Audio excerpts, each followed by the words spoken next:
So, ladies and gentlemen, briefing you about the next panel session, NBFC and Fintech, the lending revolution of 2022.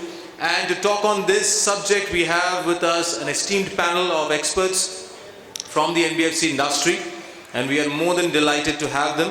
Now, before I call the experts and you welcome them with thunderous applause, I would like to highlight a few points of discussion these experts would be covering. Building accuracy with AI and ML for profit lending, digitalizing end-to-end lending for better customer experience in the crisis, are traditional lenders digitalizing quickly enough, and what's disrupting digital lending trends and strategies, and many more. So now, ladies and gentlemen, let us welcome our honorable panel members in the order of the sequence. Please help me welcome our first panel member, Mr. Bala Chendil, Business Head, Digital Ambit Finvest, with a big round of applause. Bala, welcome to the summit and welcome to the stage. Delighted to have you.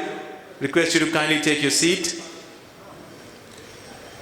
Joining Bala, next panel member, please help me welcome Mr. Amit, Kothari, CTO, IndoStar Capital Finance. Can we have Amit with a big round of applause? Amit, welcome to the panel. Kindly take your seat. Joining next, we have Mr. PRASHANT, DESHPANDE, Chief Digital Officer and CISO from Shriram Transport Finance Company. A big round of applause for PRASHANT. PRASHANT, welcome to the panel and kindly take your seat. Joining next, we have Mr. Alok, Mittal, co-founder and CEO, Indifi Technologies. A big round of applause to Alok. Alok, welcome to the panel. Request you to kindly take your seat. Joining next, we have Mr. Amol Deherkar, Chief Product Officer, NeoGrowth Credit. A big round of applause for Amol. Amol, welcome to the panel. Please take your seat. Joining next, we have Mr. Dheeraj Mittal, COO, Hiranandani Financial Services. A big round of applause for Dheeraj. Dheeraj, welcome to the panel. Please do take your seat. And now, ladies and gentlemen, help me welcome the honorable moderator of the panel, Mr. Gautam Ramdas, Business Head India from gnani.ai. A big round of applause for Gautam. Gautam, welcome to the panel. Kindly take your seat. So, Gautam, all over to you. Fantastic panel of experts. I'm sure it's going to be an amazing session. Thank you so much. Am I audible? Yes? Okay, thank you so much for making this time. We just had a quick discussion outside. I think the expertise the panel would bring in would definitely add value to all the participants here. So let me spice things up a little bit.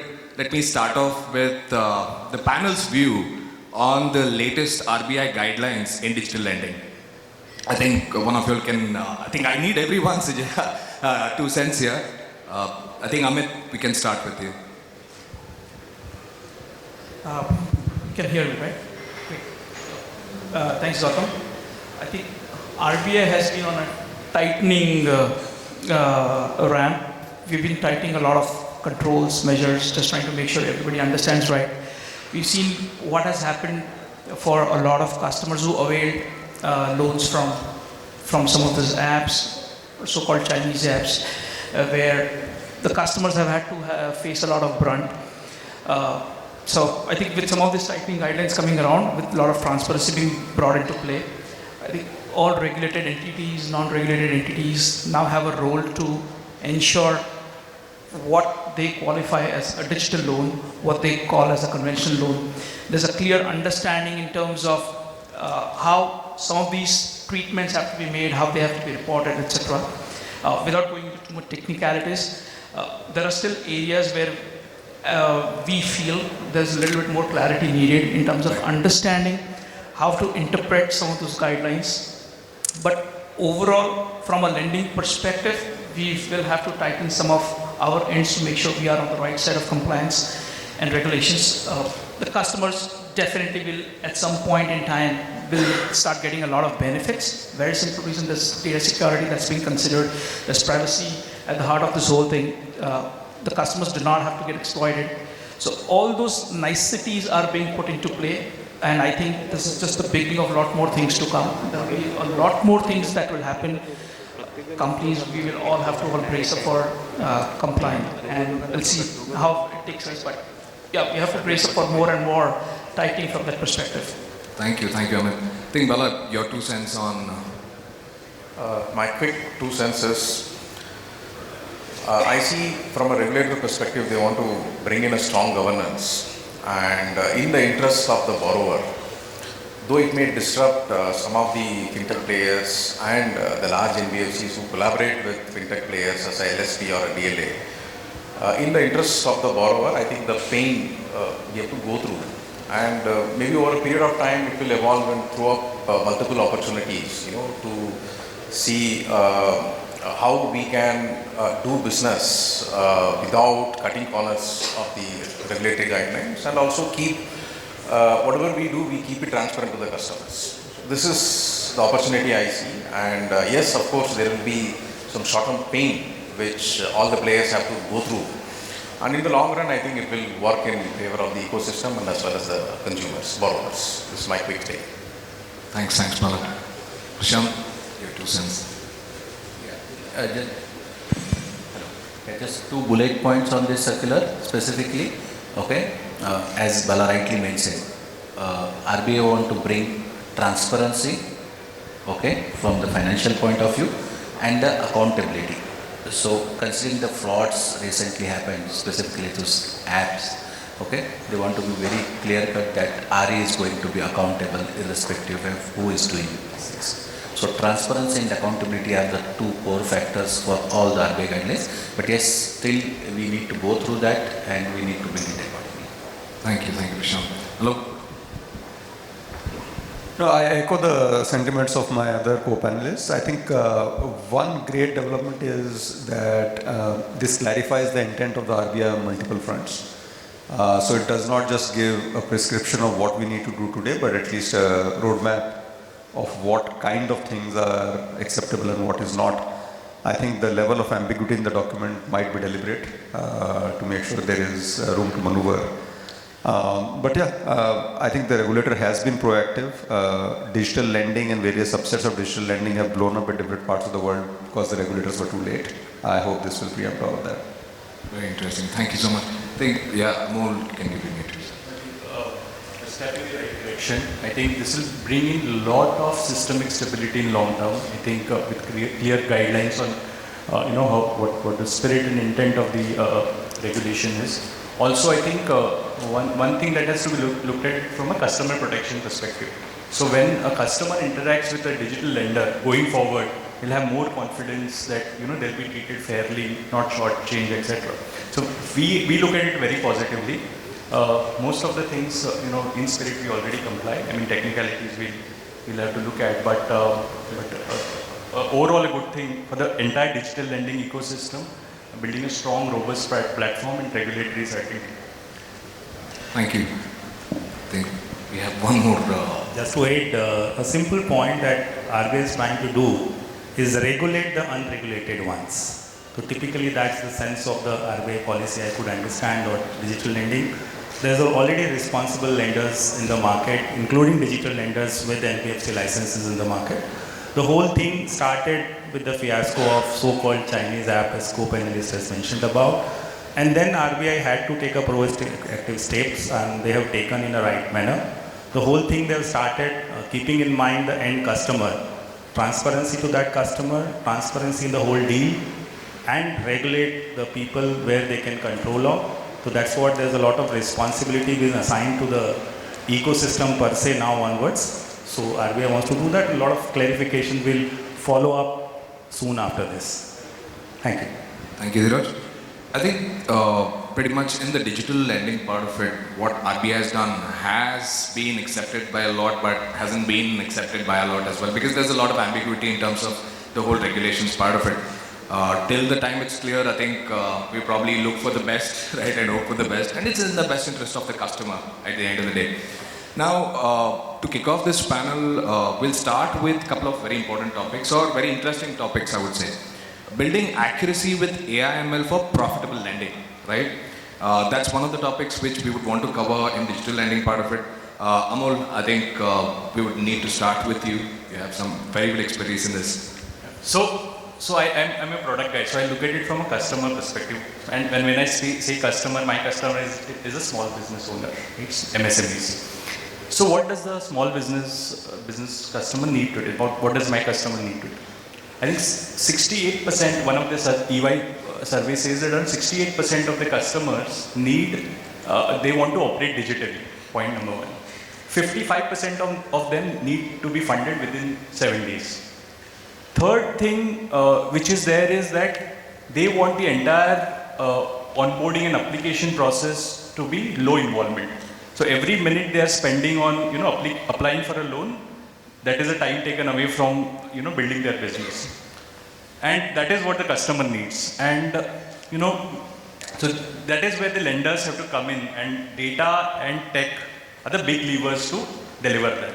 I think with India Stack, KYC, GST data, DigiLocker, the data accessibility has improved much.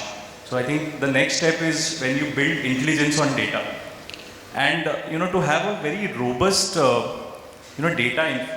data analytics engine or platform. What you need is 3 things.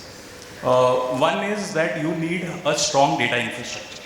You should capture data, index it, store it, retrievable, real time, accurate, quality data.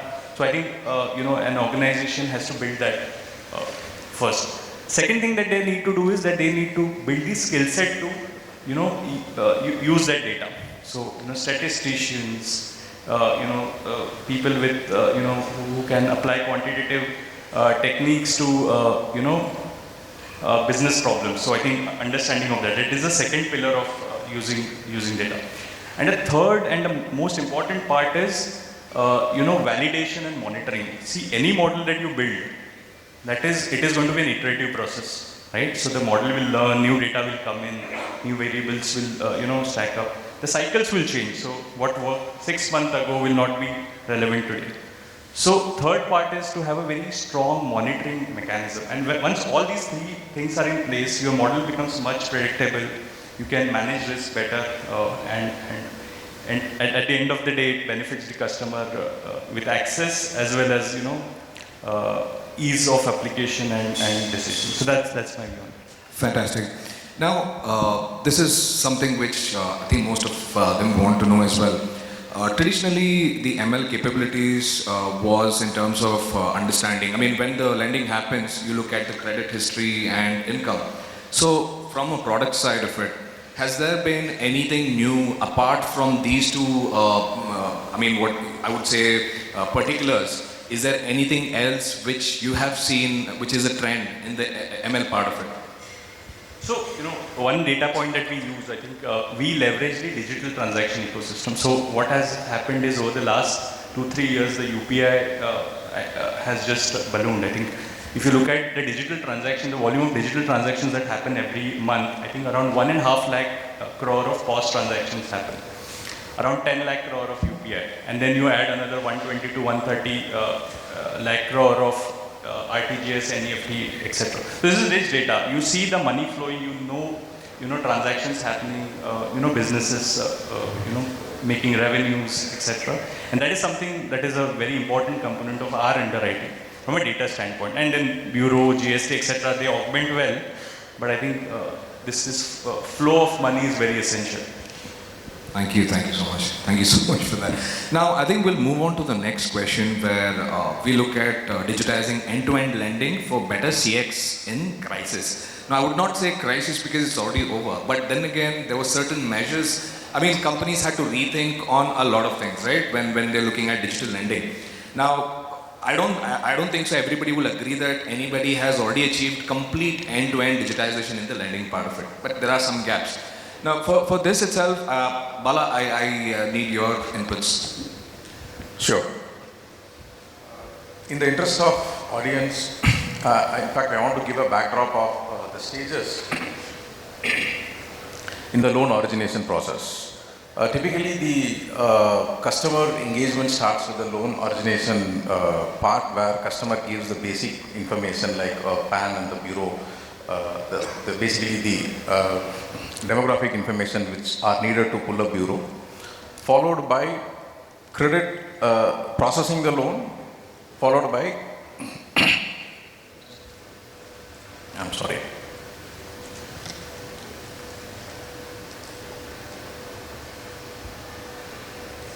followed by credit decisioning. Even before the pandemic, the necessary digital capabilities were available in the ecosystem.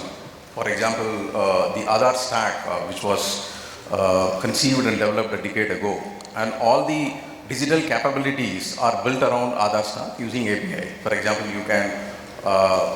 you can do the PAN validation through NSDL, Aadhaar through NSDL, and all other banking statement, the GST analysis, everything is possible using digital tools. Just during the crisis, the adoption process was accelerated, both from internal customers who are our employees and as well as the external customers. Now, the biggest challenge for most of the lending companies in MSME space is how do we leverage these capabilities for end-to-end? We call it as a straight-through process. For example, the customer should not drop off right from origination till disbursal.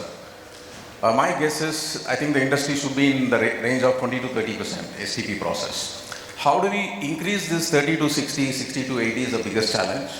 And especially for complex products, like if, for example, for higher ticket loans, we need more information. Maybe we may need 12 months, 18 months bank statement, last 2 years GST. So for all these things where there is some element of assessment, it's very difficult, to bring in a digital equivalent and also expect the customers to go through the whole process. I think this remains a challenge, and hopefully maybe in the next meet, this 30%, if it becomes 50%, I'll be very happy. Very rightly said.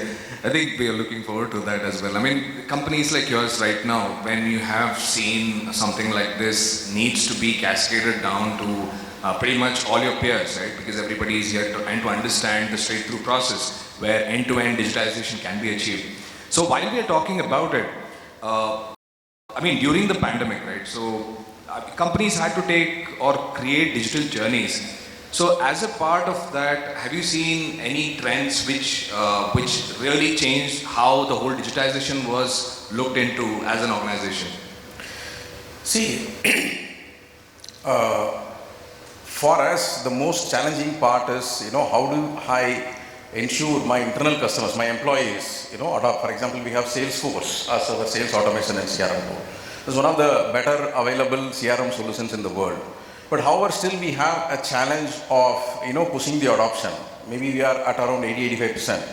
Pushing this to 100% is still remaining a challenge. Only when you bring in a culture among our internal employees, then it is relatively easier for the internal employees to extend this culture to the end customers.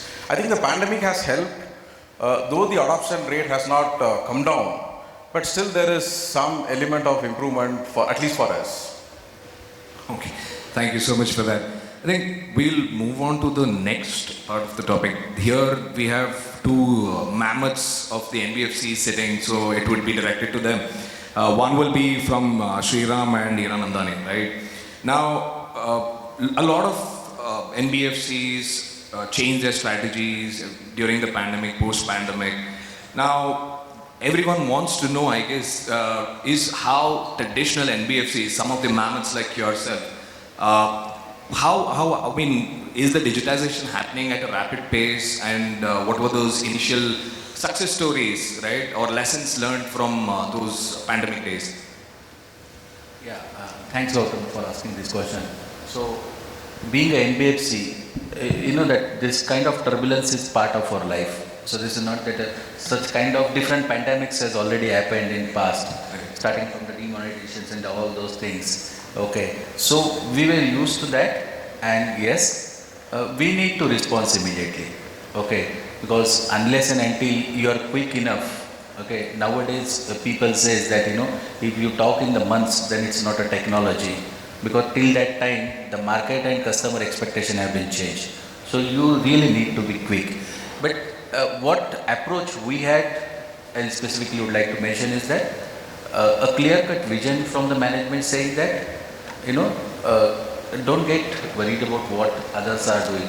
We don't want to onboard all the digital technologies available on this earth to us. The context is very important. Why I am telling this is because my customer base is a truck drivers. We are specialized in used vehicle trucks, not new trucks, used vehicle. So my customers are truck driver, and on the investment front we have a senior citizens with us. Okay, so we need to be very specific while selecting those technology. The context, and then the other thing we said is that let us do it on a scale. Okay, doing it in a piecemeal may not give you the right results.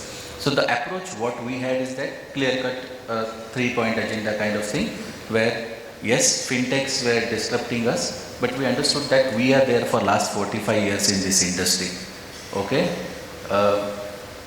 we can learn what they are doing. They cannot go back and start doing something that is 40 years back we have done. So we decided the first thing, which is like any digital transformation in tech, is that whatever digital technology or platform you build, it should be around the customer expectations. I'll say customer expectations rather than experience. Okay, that is the first part. Second, we decided that as a Shriram, we are there since last 45 years. Let it be as it is. Let us build Shriram 2.0. Okay, where rather than adding a digital platforms or technology to my existing products and services, I prefer to redirect my products and services, okay, to adapt the digital platforms. Okay, so we say that is whether it's a technology based or technology enabled. So we decided that route. And the third part, which is very core in any NBFC, because lending is a business of collection at the end of the day. Okay, so we ensured that what are the emerging technologies are there. Okay, the third point is very critical. Why I'm mentioning is that when you select any emerging technology, okay, it should digitally enable the entire ecosystem. So when in my case of customer, when I say ecosystem, a truck driver, when he takes his vehicle outside, okay, his entire journey, okay, he needs a working capital loan from us. So I need to digitally enable the ecosystem for toll system. I need to ensure that he will get a fuel station. At any fuel station he goes, he'll be able to refill his vehicle, a tire, okay, or any other services. So the entire ecosystem is what we are looking at this, and what we have done on this thing, though what are the solutions available to improve the customer experience bit, we are marching towards the super app where all these things can be done effectively. So that was our approach effectively. Very interesting, very interesting. I think we'll have one more view of this from Dheeraj. I think that's a very interesting point, that traditional NBFC versus digital lenders is always debated that who's doing what. The whole sense, I say, NBFC or a lending business is itself as a whole, you need to look at that business in that sense. Any NBFC would like to digitize or so-called adoption of technology for their benefit, for their purpose. There has to be a purpose for doing that. Digital lending or digitization doesn't end just with giving a 10-second loan or acquisition of a customer through an app or something. So it's a whole complete ecosystem you want to develop for the benefit of your core purpose of lending. What NBFC does, anything, whether it's a digital or a non-digital, you lend money and take it back. It's as simple as that business. How I can enable that using technology is the most important part any NBFC would like to do. Definitely we have started our operation late 2018, so we had an advantage of using latest technologies and technologies available in the market. So our model was pretty simple. Put it asset-light model for NBFC. So I don't want to invest too much on technology for the sake of investing. Wherever I see a value, definitely we are going to invest in to create an ecosystem which we can leverage on to build for our customers and our internal, external stakeholders. And that is very important for us. Don't just go that what everybody else is doing, what you think you can do. So in that sense, we start day one, we had an advantage. Everything is on cloud with us. So whatever we implemented on cloud, we had an advantage to start late, and that's what we learned from our earlier panelists. So that's the whole model, that how you can optimize your cost of technology to leverage your business model. So that's what we did. Post that, all the technologies are available. As you can see, there's a lot of fintech partners for this event also and otherwise. The technology is available in the market. There is a rapid change in the technology happening every 3 year, 4 year. It's up to you how do you adopt and implement. So we have taken that approach, complete SaaS-based technology, which has immensely helped us reduce our cost and optimize our cost. So that sense, I'll say all the NBFCs in India are adopting to technologies to the best possible manner they can. Thank you. Thank you, Dheeraj. Thank you so much for that. Now, moving on, we'll also look at, in terms of digital lending, what has been the trend, right? Like what is disrupting. Amol, I would want you to, touch base on a couple of very important things like availability of and access to data, I think is very important these days. Now, intelligence to utilize the data also plays a very important role, and also the digital repayments and collections. So your views on that? So increasingly, like I just said, the availability of data at a right, expense, that I think, is available now, right? So any arbitrage that, traditional lenders had or banks had, that they already have set of customers and they know their performance, etc. With account aggregator, GST, APIs, etc. That arbitrage is going to, go down significantly over a period of time. So, then how do you differentiate in the marketplace, right? So the key thing there is using data in an intelligent manner, right? So like I said, building strong data capability, ensuring that there is a strong governance on how you use data and make smart decisions. And data, I think one thing is that it's not restricted only to lending decisions, right? That should I apply this, approve this customer or not approve this customer. But there are multiple ways, right? One way you can do it is who to collect, who to prioritize in collection, who not to, lead funnels. In fact, we have a very interesting scorecard called Hire Smart, which tells us who to hire, on who will succeed and who will stay with us for long and perform. So data has multiple dimensions. So that is something that is useful, and that can make a difference. Thank you, Amol. Amit, would be very happy to have your views on the same topic. So I think data has been at the heart of a lot of transformation journeys that I think most companies have been, not just in the financial services space, but even outside. Thankfully, all the companies who have been around for a while, they are sitting on a wealth of data. Everybody understood the value of data. The question arises, how we will use this data? What will we do with this data? And a lot of the answers lie within that. So, as you just heard, there are scenarios that you can leverage based on the data that you have. So, I'll give you a very interesting use case for our housing finance business. We're trying to come up with a scorecard which will help us arrive at a best likelihood of getting an X amount of rate for a customer for a particular segment, purely on the basis of market intelligence and digitally available information through tabs with certain agencies which are also purely digital in nature, and then applying an AI/ML model on top of that to predict the likelihood of certain possibilities. And that has been used to make our own decisions on how we want to make a pitch to the customer. Now that's something that nobody's done, and we don't even know if we'll be successful. But we have a firm belief with the kind of data that we have, for the kind of segment that we operate, and for what we are trying to do, there will be a good convergence of the 2 and 3 parameters, and that will give us that edge where we will have a much better oversight of how we can make it much more profitable for us to operate in that realm. So there are phenomenal amount of AI/ML use cases because everybody is sitting on so much of data.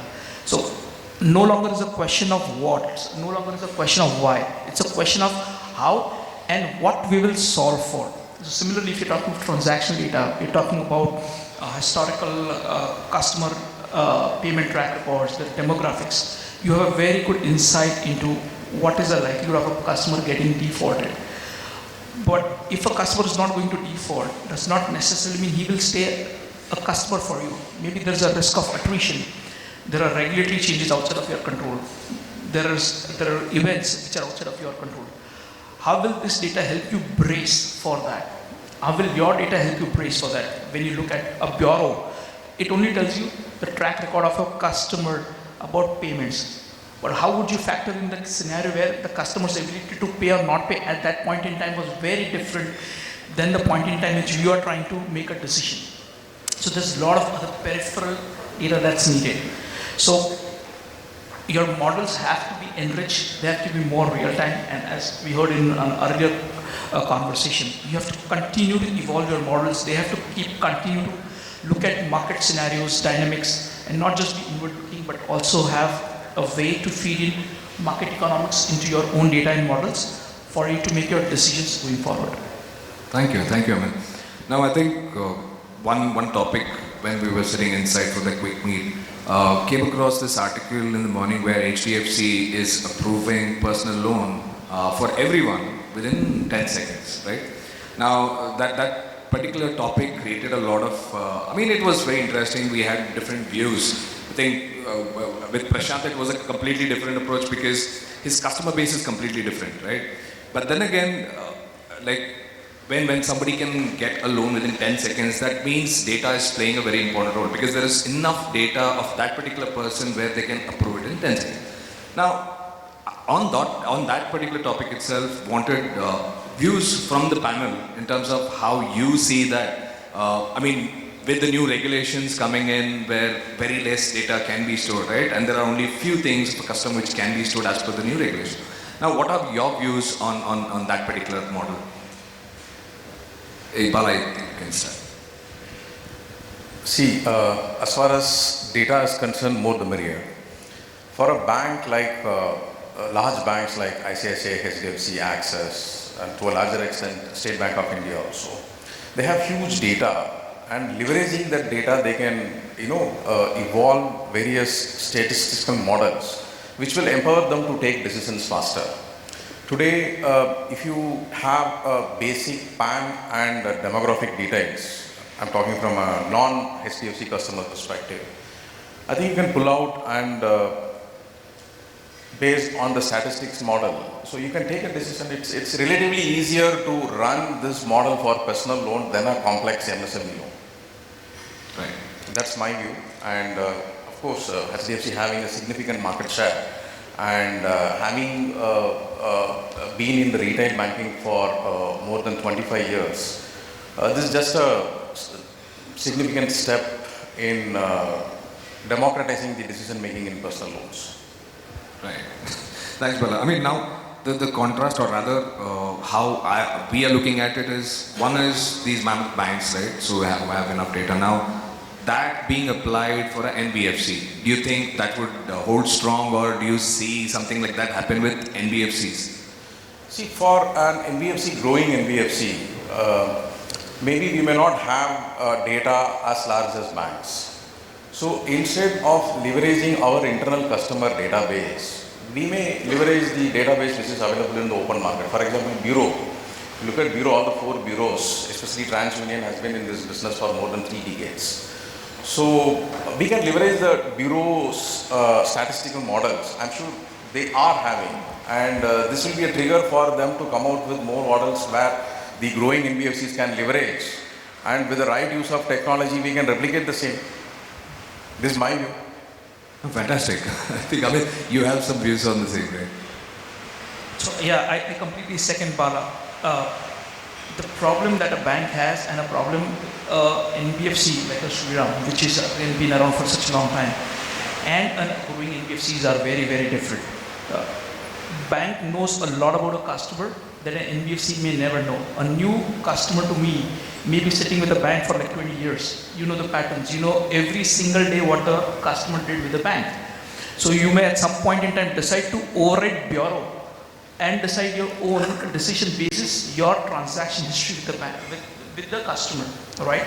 That gives you phenomenal power in making a decision, and that's basically where the 10-second loan that a bank like HDFC can do gets the power from. For an NBFC like ours, if I am sitting on a wealth of data for a customer, let's say I talk about vehicle finance. If I know a customer has taken a loan for one vehicle about 10 years back, and then he came back for another loan after like 3 years for another vehicle, and he's taken 2-3 loans from us. We've given him a top up. We had multiple engagements with the customer. Now for that customer, I have a good amount of data to make a sensible decision without relying on a lot of other external parameters. But for any new customer, I have to rely on a third-party source. I have no choice. I have to go the conventional route. And now I say conventional because everybody does that today. Bureau is your first point. Then there are additional demographics that you look at, the market segments. And then there's always that offline channels where you would know from your network, Shriram ne loan diya hoga to customer acha hi hoga, right? But we rely on third-party intelligence, but that's not captured until I bring that customer onto my books. Something like that. But that's solving just one part of the problem, and that's only the sourcing part. There are a lot of other aspects that also have to be considered. So lending is not just about sourcing, lending is more about collections. If you collect well, you can be a good lender. Sourcing is easy, distributing money is even easier. Correct. Collection is the most difficult part. So any data that you're able to collect, that will give you phenomenal insights on your ability to recover your money back in time. I think that's the key. With the new NPA regulations coming in, identify and classify your customer basis your RBI guidelines. I think if your data can help to predict which customer is more likely to move from a stage 1, 2, 3, etc., or who's going to be an NPA, if you can predict if this is my customer who's moving to X bucket, and if my models can predict and help me tide over that crisis, I think that becomes very, very important, because suddenly my NPA, which was like under 2 and 3%, suddenly can shoot to 5 and 6% if I don't manage it well. And I do not know which customer is likely to do it if I do not use his empirical models. The seasonal impact, we are sitting in September, next month this goes live, there's a seasonal impact. India is going to be on the edge of Navratri and Diwali. Customer segments are impacted depending, will my vehicle the business get impacted? Will my housing finance get impacted? Will my SME segment get impacted? Which industry in a particular segment get impacted? All those play a big role in me making a decision where I have to use the data that I've gathered from any source and how I make a decision. So my model for a segment, for a product, for a category, for a point in time will differ vary. And if we are able to crack that consistently over a period of time, I think that should be one of the biggest and most successful metric that any of our lenders should be able to leverage. Thanks, Amit. Thank you so much. I just want to add one more thing. See, you asked the question whether NBFCs would compete in this space. It depends on the strategy of the NBFCs and the theme of the NBFCs. If you look at most of the MSME-focused NBFCs, their target segments are underbanked and underserved. So if that is the theme, the question which NBFCs should ask is whether should we get into this space 10 minutes, 10 sec or 30 minutes or, So we, to my knowledge, most of the MSME focused NBFCs, they focus on underbanked and underserved, where you need digital tools to quantify the income. I think that will be the next, big as far as technology is concerned. Today we have tools which can pull out the information which is available in organized form, like banking or turnover or bureau. How do I develop tools which will quantify the liquid income or, basically the kacha bills, etc. So that's a big thing, and I think if you ask any NBFC which is focusing on MSME space, they will say this is the segment which we do not want to get into. That's exactly, that was the discussion we had. That's why I wanted to bring that up. I think Prashant also had a very different view in terms of getting a 10-second loan. No, I'll just add on to this. Yes, it's good vision or dream to have 10-second loans. We would like to give that, actually we do. But then, not only bank, I feel even telcos have the huge data with them. Okay? So what are the super apps? Even we are working on the super apps. Okay? Some few data is available readily, few data you need to fetch it from social or from your telcos. Even if we get the access to the telco data, okay, and a lot of solutions are available in the market. They just read your SMS and they just upfront offer you a loan. Okay, so rather than 10 seconds, now a lot of sales guys use during our meeting. Nowadays, no more selling of your products or services. It's a buying the needs of customer rather than, okay. So yes, again depends on the nature of customer. Either you are a secured loan, non-secured loan. it's a debatable topic, 10 seconds, we would like to achieve it. But yes, not only bank, but I prefer, rather than bank, I prefer more telco data. Right. If we get the access to that, we will try to get it in 5 seconds then. Then we have to start talking to the regulators right now and see if we can get that data.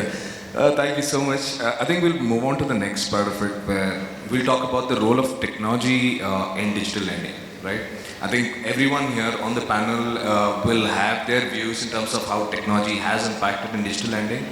I think I would want to start off with Amit on this topic. Sure, Gautam. So we spoke a lot about data, and data, as we all agree, is one of the most important assets that every company has today. Ensuring that the data stays secure is very, very important.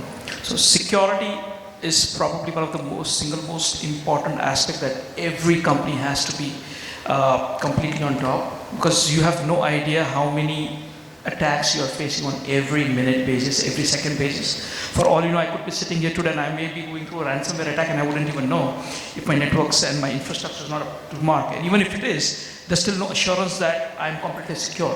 So do whatever it takes for you to secure your perimeter, reduce your attack areas, try to ensure you're following the best of processes, tightening your controls. Security is of paramount importance and cannot be negotiated. That's definitely number one. Second, India is a credit-hungry market. Every financial services company governed well with the right strategy, right market segmentation, right product offering is bound to grow, which means you need to have the scale.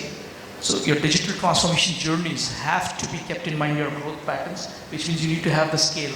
No longer are the days where you would want to have infrastructure which will take you 2 years and then kind of starting to think, oh, how do I upgrade now? Do I have to throw away my old infrastructure? So you need to have the ability to scale up quick.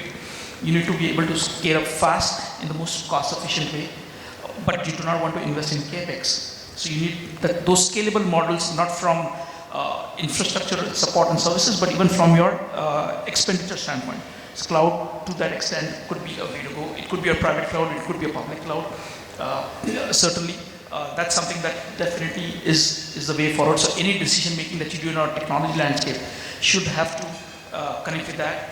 Third, I think, is again a very important point is, who is it that you're doing all this for? One is clearly your customers, the borrowers. Second, who is going to use this and leverage it is my employee.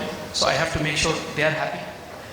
Because my matrix to measure success of a transformation is not just customer facing, it should also be inward looking. So if I could do it using 10 people, can I now do it using 8 people? If I was doing something 1 hour, can I now do it in 45 minutes? Can I do it in 30 minutes? If I was spending X amount of money to achieve a goal, can I now do it at 80% cost of that or 50% cost of that? So this matrix, the way we look at it in the boardroom, have to now start changing, keeping all of these things in mind. So some of these parameters have to play a key role, and wherever there are avenues where you're talking customer experience, hyper-personalization is the way to go. Customers do not love generic products. You tell them this is exactly what you need, and that's why we are offering it to you, because we understand your need. You have your 50% sale on the customer.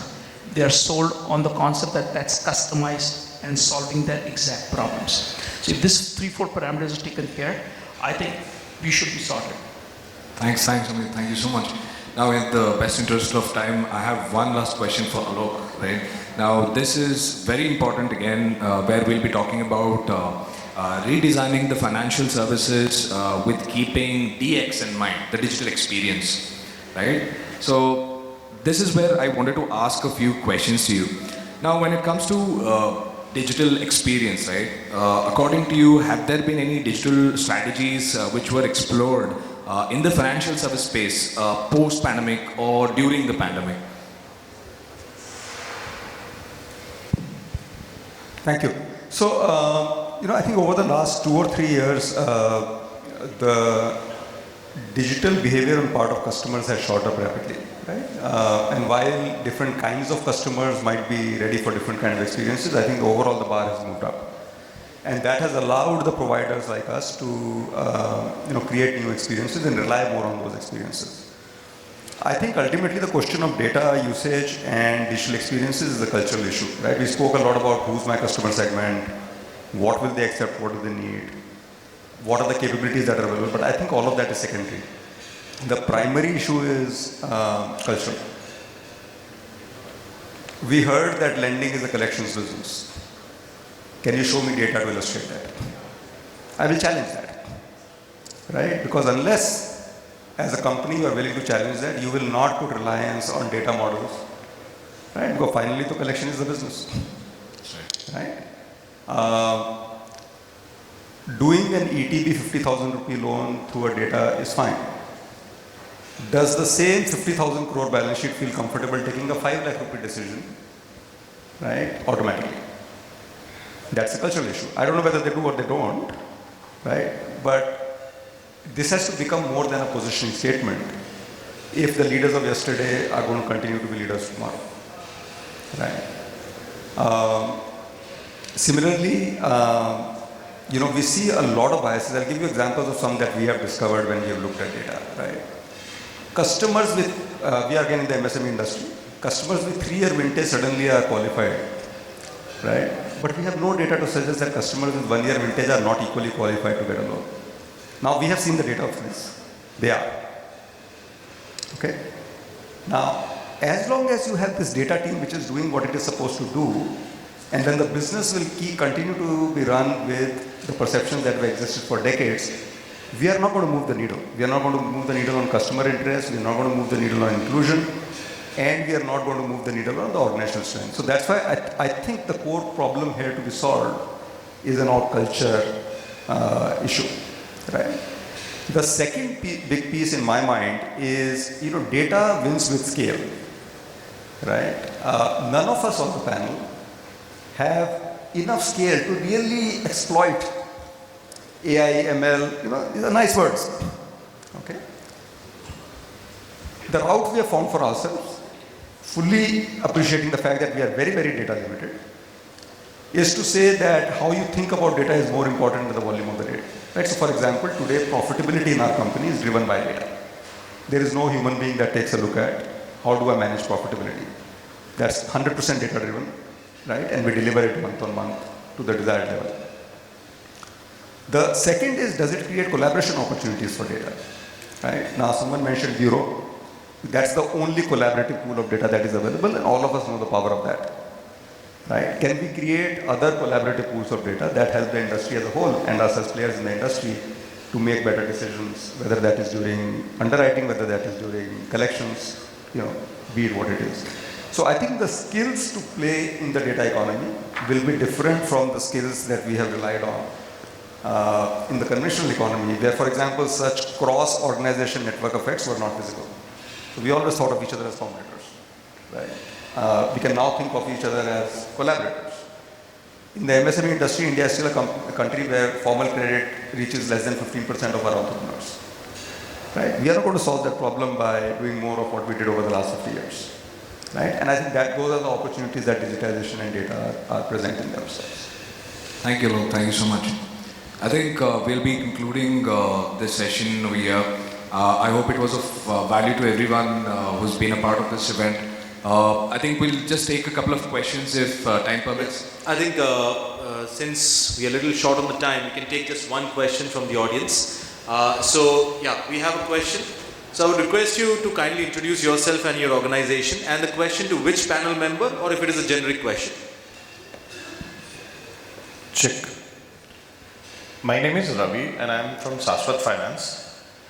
My question is on where we started the discussion, RBI's take on the entire scheme of things.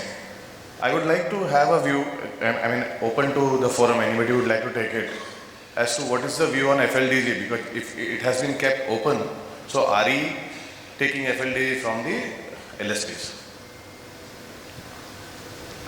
So, the industry is still debating various viewpoints on this. Our reading is that the manner in which FLDGs has been provided so far, is not allowed. It does not matter whether it is RE to RE or whether it is RE to LSP, because the RBI has clearly pointed to the synthetic securitization piece of the master guidelines. And what that suggests is that unless there is an underlying securitization transaction, where the loan is split into multiple tranches. Credit enhancement and guarantees, cannot be provided. So that is our read, but there are different views within the industry at this point. So I think some clarity will emerge through those discussions. Thank you so much, gentlemen. Thank you so much, panel members, and thank you so much, Gautam, for wonderfully moderating the panel. Can we have a big round of applause for this wonderful panel here? Ladies and gentlemen, I would now like to call on stage Mr. Avanish Kamboj, founder and CEO of Binmal Technologies, to kindly do the honors of felicitating this wonderful panel here. Welcome to the dais, Avanish. We'll start with Bala first.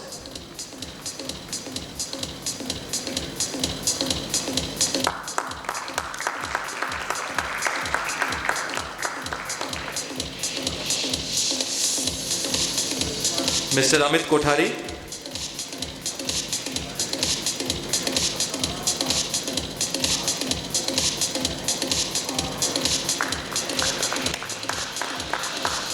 Mr. PRASHANT DESHPANDE.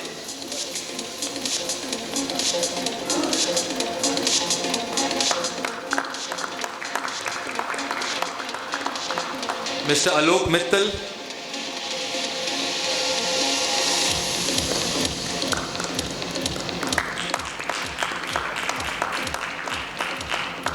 Mr. Amol Mohan Deherkar.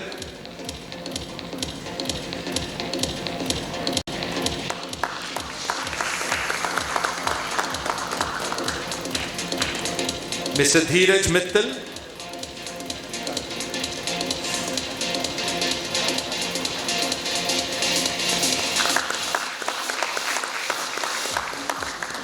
And our honorable moderator, Mr. Gautam Ramdas.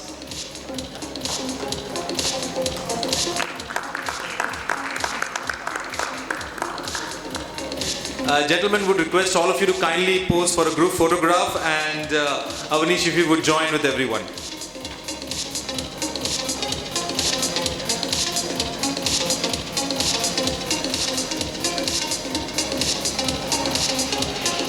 A big round of applause, ladies and gentlemen, for this wonderful panel session on the Lending Revolution 2022. Thank you so much, panel members. Thank you so much, Gautam, for doing the honors.